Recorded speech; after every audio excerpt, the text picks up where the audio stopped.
ரதிய காடுப்படியில் இன்றைக்கி குயிக்காக ஈஸியாக அக்கா ஸ்டைலில் ஒரு மட்டன் தொக்கு செய்வோம் வாங்க. ரொம்ப டேஸ்டியாக இருக்கும். இப்போ அக்கா 1/4 கிலோ மட்டன் எடுத்துருக்கிறேன். அதை வந்து 4 விசில் வச்சு கொஞ்சோண்டு மஞ்சத்தூள் ஒரு 1/4 ஸ்பூன் போட்டு விசில் வச்சு வச்சுருக்கேன். 4 விசில் வச்சு எடுத்து வச்சுருக்கிறேன். இந்த அளவு வெந்துருச்சு பாருங்கள். அது ஆறிடுச்சு, அதனால தான் இந்த அளவு வெந்துருச்சு போதும் நம்மளுக்கு.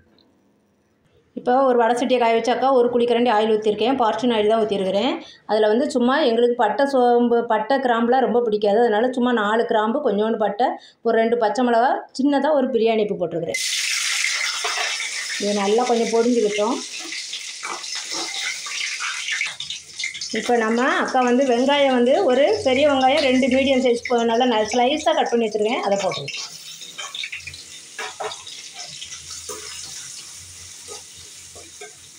வெங்காயம் நல்லா பொன்னிறமாக வதங்கணும்ப்பா. இப்போ வெங்காயம் வதங்குறது கொஞ்சம் சால்ட்டு போட்டால் நல்லா வதங்கிடும். அக்கா வந்து அந்த வேக வைக்கும்போது சால்ட்லாம் போடல. இப்போ 1/2 ஸ்பூன் கல் உப்பு போட்டிருக்கிறேன். தூள் உப்பு கல் உப்பில் அக்கா தூள் பண்ணி வச்சுருக்கிறேன். இது நல்லா வெங்காயம் நல்லா செவக்க வதங்கணும். இப்போ கொஞ்சம் வெங்காயம் வதங்கிட்டுருக்கு. அக்கா இஞ்சி பூண்டு பேஸ்ட்டாக போடல, தட்டி வச்சுருக்கிறேன். இப்படி போட்டால் டேஸ்டியாக இருக்கும். மேக்ஸிமமாக பண்ணும்போது அக்கா தட்டி தான் போடுவேன். இதை போட்டு இதுவும் எல்லாம் சேர்ந்து கொஞ்சம் செவக்கட்டும்.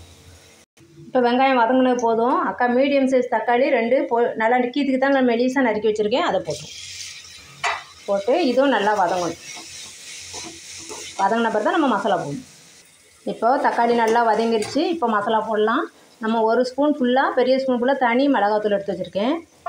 அக்கா 1/4 ஸ்பூன் தான். ஏன் சால்ட்டு 1/4 ஸ்பூன் போட்டிருக்கேன் அப்படின்னா, இந்த பெப்பரில் மிளகு கூட எக்குக்கெலாம் போடுறதுக்காக அக்கா சால்ட்டு போட்டு அரைச்சி வச்சுருவேன், கல் உப்பு போட்டு. அதனால் இது ஒரு 1/4 ஸ்பூனு மிளகு பெப்பர் பவுட்ரு. இது 1/4 ஸ்பூன் ஏற்கனவே மஞ்சத்தூள் மட்டனில் போட்டு வேக வச்சுருக்கோம். அதனால் 1/4 ஸ்பூன் தான். இது வந்து சோம்பு பவுட்ரு ஒரு 1/4 ஸ்பூன் வீட்டில் அரைச்சி வச்சுருக்கேன். இது வந்து கரம் மசாலா ரொம்ப போடாமல் 1/4 ஸ்பூன்.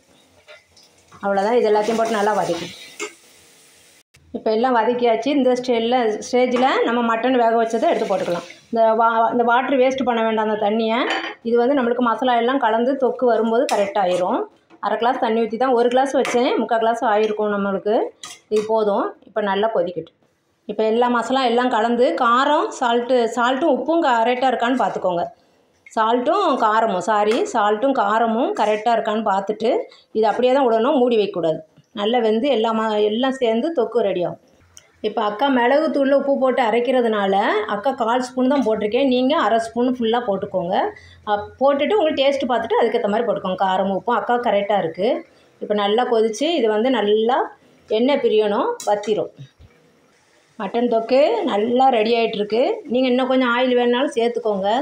அக்கா வீட்டில் கம்மியாக தான் ஆயில் சேர்ப்பேன். வீடியோக்காக ஆயிலாக சேர்த்துட்டு அப்புறம் ஹெல்த்தி ரொம்ப பாதிச்சிடும்.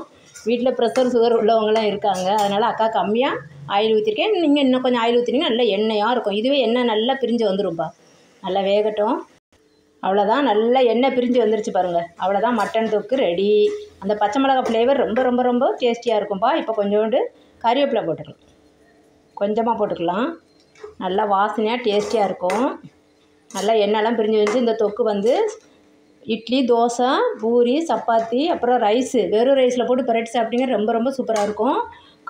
இது ரசம் ரைஸுக்கு இன்னும் ரொம்ப டேஸ்டியாக இருக்கும். இன்றைக்கி அக்கா ரசம் தான் வைக்க போகிறேன். எங்கள் வீட்டில் மட்டன் பிரியர்களுக்கு இன்றைக்கி மட்டன் தொக்கு, சிக்கன் பிரியர்களுக்கு இன்றைக்கி சிக்கன் குருமா. இதான் இன்றைக்கி சண்டே ஸ்பெஷல் அக்கா வீட்டில். ரதி அக்கா ஸ்டைலில் இந்த மட்டன் தொக்கு செஞ்சு பாருங்கள். ரொம்ப ரொம்ப சூப்பராக டேஸ்டியாக இருக்கும். செஞ்சு பார்த்துட்டு அக்கா கமெண்ட்டில் எப்படி இருக்குன்னு சொல்லுங்கள். 3 மினிட்டில் பண்ணிடலாம் அந்த மட்டன் தொக்கு. லைக் பண்ணுங்கள், ஷேர் பண்ணுங்கள், அக்கா வீடியோ பாருங்கள், சப்ஸ்கிரைப் பண்ணுங்கள். தேங்க்யூப்பா.